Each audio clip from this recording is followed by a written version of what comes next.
Artlist.io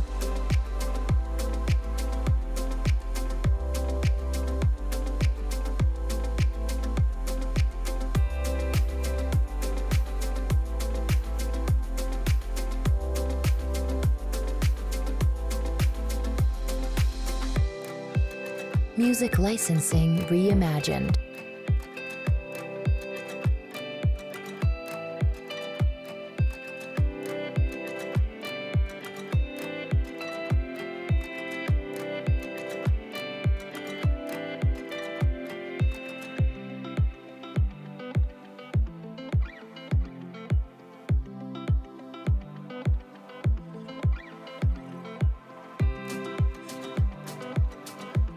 Artlist.io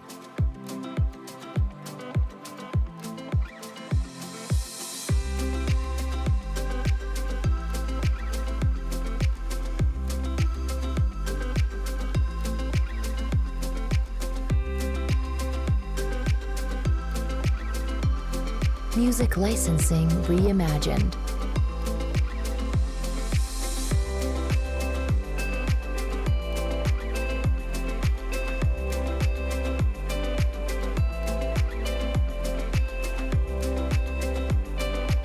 おはようございます。今日はですね、1年に1回のアタックというイベントに、来てます。今日はね、俺も最近ちょっとこういう車に目覚めたんでね、今アンダー鈴木が走ってないので、今実質走ってる中で一番速いシルビアを見に来ました。この車です。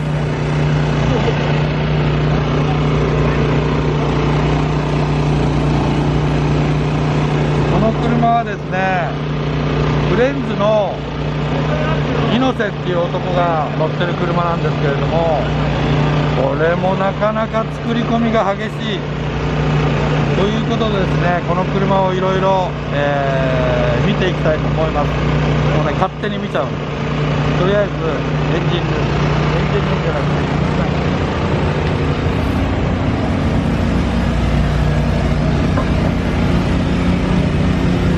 これ見てよ、これ。あ、やっぱモーテックなんだ。やっぱドリフトと違ってリンクじゃダメなんだな。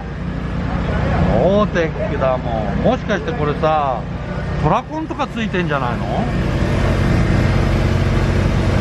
トラコンとかね、ついてね、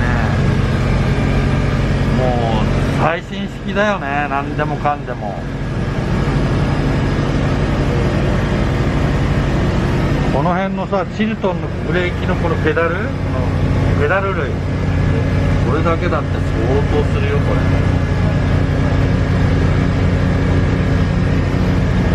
なかなかだね、これね。すごいな。ちょっとすごいしか言えねえわ、今。エンジンルーム、これでもさ、アクリルが厚い。俺のと比べてこれ5ミリあるだろう。これ何のためにあるんですか？これをパチンってやって、これが膨らまないように中側からパチンって入れて、これがブーって膨らんでくるのを防止するために、要はフックだよね、引っ掛けてるんだよね。この作り込みすごいでしょ、これ。このドライカーボン、これはさっき聞いたけど、アンダー鈴木と同じ前の羽らしいよ。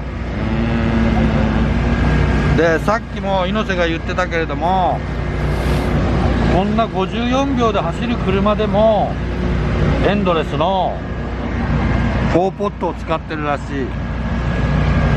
やっぱりね、俺が言ってる通りね、ちゃんと走ってタイム出てる人はね、エンドレスのモノブロックの4ポットなんだよ。6ポットなんかいらないんだよ。要は6だとでかすぎちゃって、効きすぎちゃってタイムが出ないんだよ。やっぱりね、この4ポットはね、ピストンの出方がゆっくりだからね、やっぱり乗りやすいんだね。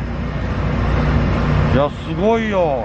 俺猪瀬がまさかこれを使ってるとは思わなかったんだけれども、そういうことでですね、皆さんね6スポットがすげえいいとかって言ってるけれども、シルビアにあえて6スポットはいらないってことなんです。これの4ポット買ってください。エンジンルームこれ見たいんだけどさ、さすがにこれエンジンルーム開けるの大変なんで後にって言うんだ。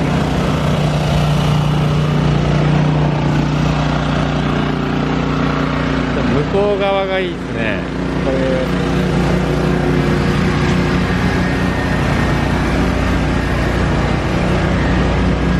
この GT ウィング見てください。これ3段だよ、3段。これ多分これだけでね80万とか100万とかするやつだと思うよ。3段だと80万で買えねえんじゃねえかな。なおかつかなり頑丈なアルミのこれ10ミリのステーだね。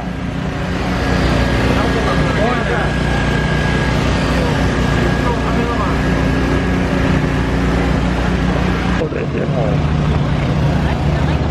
本当にいくらかかってんだろうね。俺なんか1500万じゃ作れない気がしてきた。だって向こうでも、いやこれはいくらもかかってない。そうなんですよ。でも結構中すごいですよね、エンジンルームとか。しかもこれもこっちもモーテックでしたよ。これもそう猪瀬はもう20年来からモーテックなんだよ。猪瀬はもうずーっとモーテックなんですよ、ここ20年間。なんか一音も作ろうと思ったら500万じゃ絶対足らないと思うんですよね。いや500万じゃできないよ。向こうも1000万付近じゃないですか。1000万はいかないかもしれないですけど。いやでも別にこの辺はただ作ってるだけだから。今オイルパンあって延長してんだけど。本当だ。さらに、ARC ベースですね、これ。今のトラスこれは砂型が汚ねえからトラストじゃない。ラジオファクトリーのタコ足がついてるんで、ラジオファクトリーの3号コイルがついてるんで、やっぱ分かる人は分かるんだな車谷。これ新しい駅間にいいっすよね、これ。そうだよ、確かに前猪瀬のところがなんか注文来て送った記憶ある。だいぶやっぱすごいよね。こういうやっぱ猪瀬とかが使ってくれるっていうのはやっぱパーツを作った俺としてみればなんか嬉しいね。認められてる感がありますね。そう嬉しいね、これ実に嬉しい。あ、いた。さあこれがあるからでもなんかこっちはヤシオの部品撮影したもん。取ったよ、取ったよ。これが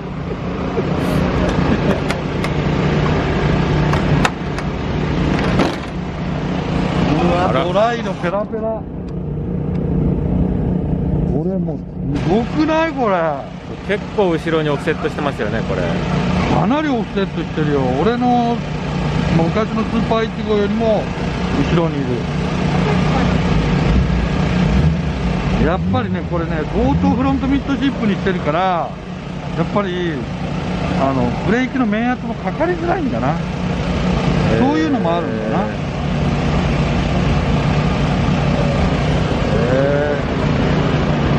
ちょっとコイルがあっちの方にコイルが4個くっついてるもん。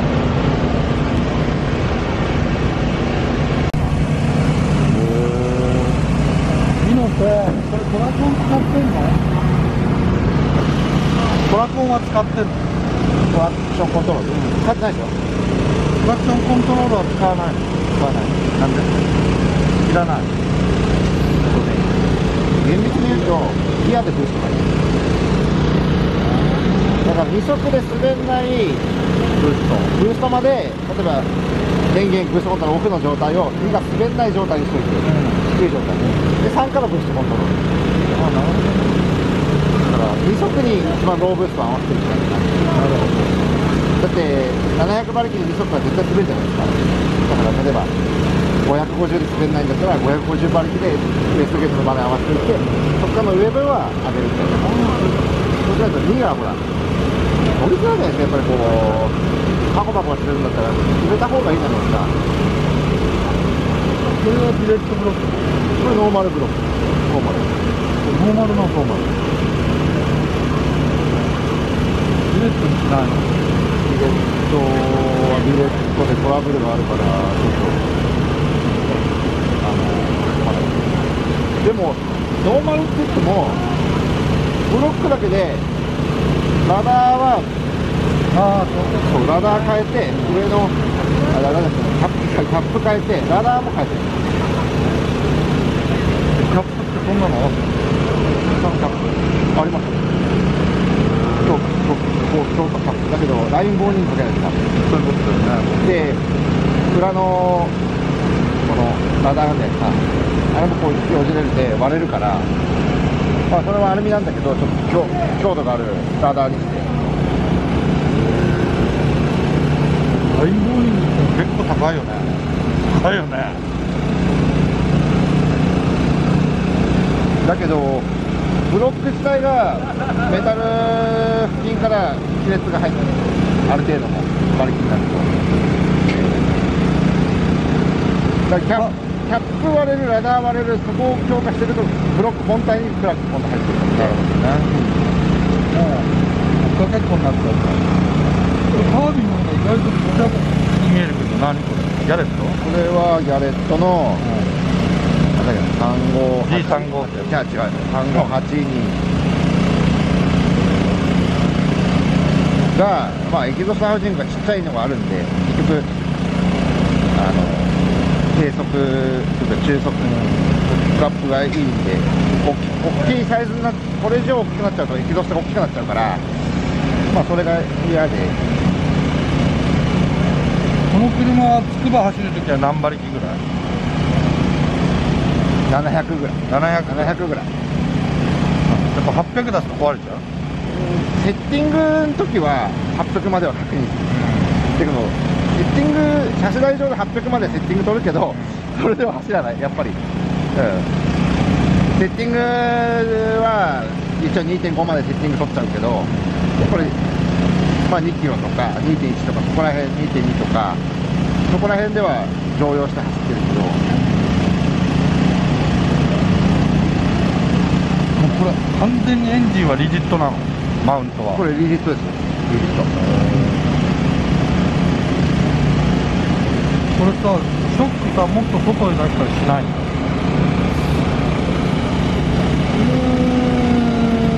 まあしてもありですよね。ただこれは今ピロの位置内側外側穴開け直して外にしてまあ外側に来てなんで外側来てるかっていうと結局アームがね長いからそのままこうで一番外側来てもこれでキャンバーが4度ぐらいついちゃってる状態なんでキャンバーつけない方がいい？キャンバーはどうなんですかね。乗った感じはそんな分かんないんだけどタイヤの減りを見るとやっぱり4度ぐらいないと結構外側が摩耗しちゃってますよね。でもこれ足そんな動いてないでしょ25ミリぐらい。25ミリ。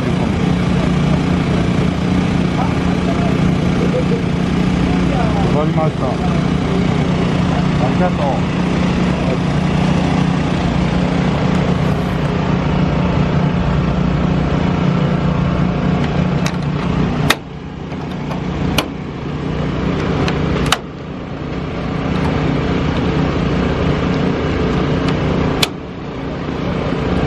これ締めるだけで腰痛くなりそうですね。これだけで80万ぐらいするらしい。この80万にここなんかつなぎ目があるじゃないですか。これだからローダー乗せるのに外れるようになる。あ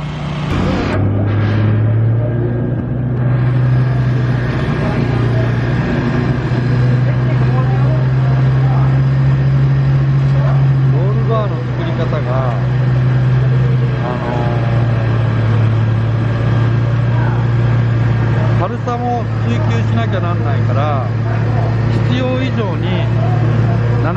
たりとかそういうことはしてないんだよね。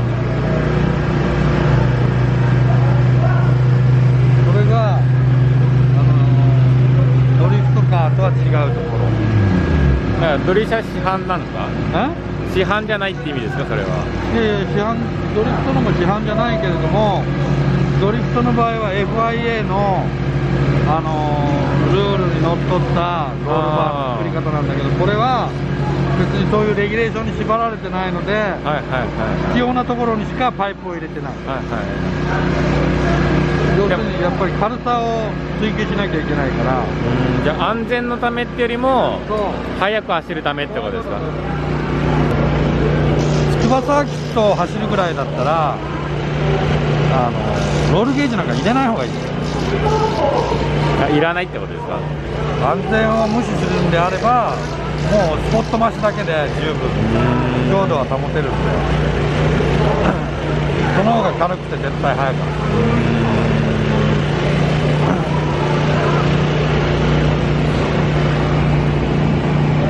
なんかやっぱさ異様だよね。もうなんか車に羽がくっついてるってこういう感じです。これがさ、これがここからこのぐらい出てる分には自然じゃん。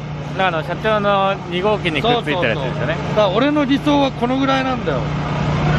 まあ半分以上余分なわけですね。そうこのぐらいは俺もつけたいと思ってるから